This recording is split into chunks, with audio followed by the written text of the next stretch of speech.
नमस्कार मित्रों, राधे राधे। वैदिक कल्चर में आपका स्वागत है। आज हम आपको बताएंगे कुछ सनातन धर्म से जुड़ी हुई महत्वपूर्ण जानकारी जो आप सभी सनातनियों को पता होना चाहिए पूजा करते समय। बहुत से लोग पूजा करते हैं लेकिन उनको पता नहीं होता कि पूजा की छोटी छोटी त्रुटियां हम करते हैं वो हमारी पूजा कैसे अस्वीकार्य हो जाती है। तो हम आज छोटी छोटी बातों पर ध्यान देंगे कि हमें क्या पूजा के समय करना चाहिए और क्या पूजा के समय नहीं करना चाहिए। तो आइए शुरू करते हैं। देखिए, सबसे पहले विशेष रूप से आपको ध्यान रखना है कि भगवान शिव की यदि आप पूजा करते हैं तो उसमें तुलसी का प्रयोग आपको नहीं करना है। भगवान विष्णु की पूजा में धतूरे का फूल इत्यादि आपको नहीं चढ़ाना है।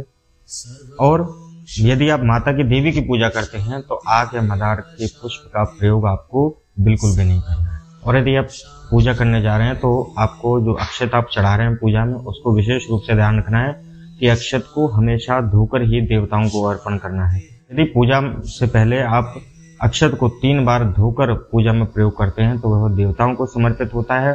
और यदि आप चावल को, जैसे अक्षत को जिसको हम चावल बोलते हैं, उसको यदि आपने 1 बार धो लिया और फिर यदि आप भगवान देवताओं को अर्पण करते हैं तो वह देवताओं को नहीं, आपके पितरों को जाता है। क्योंकि देवताओं को चढ़ाने वाले चावल 3 बार धोना चाहिए और पितरों को चढ़ाने वाले चावल 1 बार धोकर प्रयोग करने चाहिए।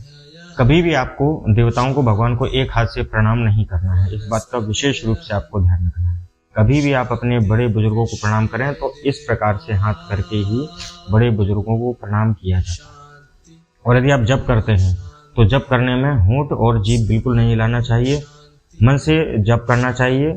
यदि आप इस तरीके से जाप करते हैं तो उसका पुण्यफल कम मिलता है। और यदि आप मुंह बंद करके मन से जाप करते हैं या गले से जाप करते हैं तो उसका जाप का आपको 100 गुना पुण्यफल अधिक मिलता है। गुरुदेव द्वारा दिए गए मंत्र का जाप यदि आप होंठ हिलाकर करते हैं और जिह्वा से बाहर निकालते हैं उसका पुण्यफल आपको नहीं मिलता है। कभी भी आपको खुली माला से जाप नहीं करना है। या तो आप उस पर कपड़ा डाल लें या गोमुखी में डालकर ही किसी भी मंत्र का जाप करें। नहीं तो यदि आप ऐसे ही मंत्र का माला से जाप करते हैं, खुली माला से जाप करते हैं, तो उसका पुण्यफल, जो व्यक्ति उस माला का दर्शन कर लेता है करते हुए आपको मंत्र जाप, उसका पूरा पुण्यफल ले जाता है। इसलिए गोमुखी का प्रयोग करें या उस पर मंत्र माला जपते समय आप उसको कवर कर लें या किसी कपड़े से ढक लें। जाप करने के बाद में थोड़ा सा जल अपने आसन के नीचे डालकर उस जल को अपने माथे से तिलक करना बिल्कुल भी ना भूलें। क्योंकि यदि आप ऐसा नहीं करते हैं तो हमारे शास्त्रों में कहा जाता है कि बिना आसन के नीचे जल छोड़े यदि आप ऐसे ही उठ जाते हैं तो उस पूजा का आधा फल इंद्र ले जाते हैं। भगवान को स्नान करते समय आपको विशेष रूप से ध्यान रखना है कि भगवान की मूर्ति को कभी अंगूठे से आपको नहीं रगड़ना है।